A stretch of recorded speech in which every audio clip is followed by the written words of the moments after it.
Shalom, everyone. We're getting toward the end of this incredible book in the holiest of the holies. We're at tablet 28, at chapter 17, related in the King James Version. From this verse on, future prophecies are given. They all will be fulfilled, but how and when, only the Father knows. That is why they will mostly be explained in general, and some whose meanings are necessary will be explained in more detail.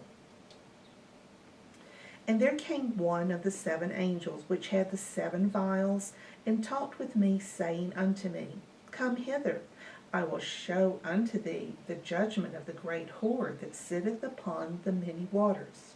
Revelation 17:1. The great whore refers to power and wealth, which are gained in order to acquire a name or fulfill desires. Water is the symbol of the consciousness. Therefore, this great whore, which is to gain wealth and power in order to make a name, resides in the consciousness of many, with whom the kings of the earth have committed fornication, and the inhabitants of the earth have been made drunk with the wine of her fornication. Revelation 17:2. With whom the kings of the earth means those leaders in lower consciousness who have gained high positions in society will try to be a friend of this whore. They will try to gain fame and name for selfish purposes. They gained power and fame by hoarding wealth and imposing suffering on their people in order to gather more wealth, power, and fame. Also, people on earth, in their lower natures, have been made drunk by following this whore, her fornication. So he carried me away in the spirit into the wilderness, and I saw a woman sit upon a scarlet-colored beast, full of names of blasphemy, having 7 heads and 10 horns, from Revelation 17:3. It is the same beast as the one who was wounded and then healed, from Revelation 13:1 and 2.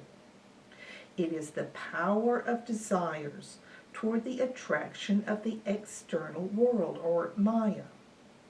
It is because of these desires, which are in the subconscious mind, that people strive to gain wealth and power in order to fulfill their longings. However, the human has a thirst for limitlessness, and when he directs this desire toward the external world, which is limited and finite, he can never quench his thirst.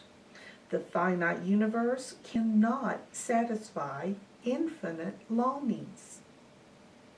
Only spiritual knowledge, which is infinite, can satisfy that immeasurable thirst.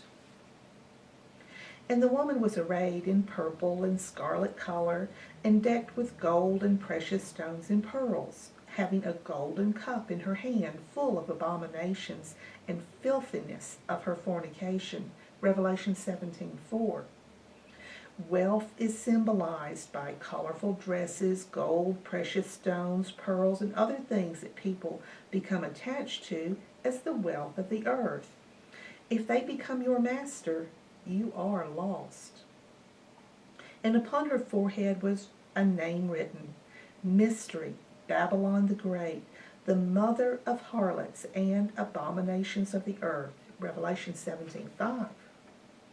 Therefore, Babylon the Great, that city which is always referred to as a female or woman, is this great whore.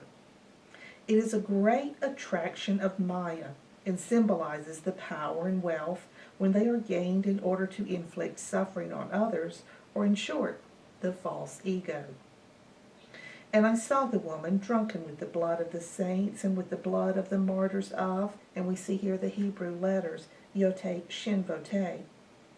And when I saw her, I wondered with great admiration. Revelation 17:6. It is the fear of losing power and wealth that causes people to kill the prophets and close their ears to the truth. And the angel said unto me, Wherefore didst thou marvel?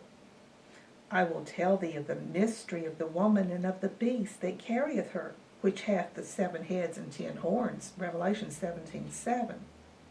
As we remember, this beast is the same as the first one in chapter 13 that came out of the sea. He had 7 heads and 10 horns, symbolizing the power of the desires toward Maya. This beast is the false desires that make a man pursue the Mayaistic and egoistic things and become more and more attached to the external world. And the desire of becoming famous, having power, making a name and fame for oneself, and fulfilling these desires is related to the lower chakras, or the lower self of the human. The woman here is the same as the lower nature of the human, which is carried away by these desires.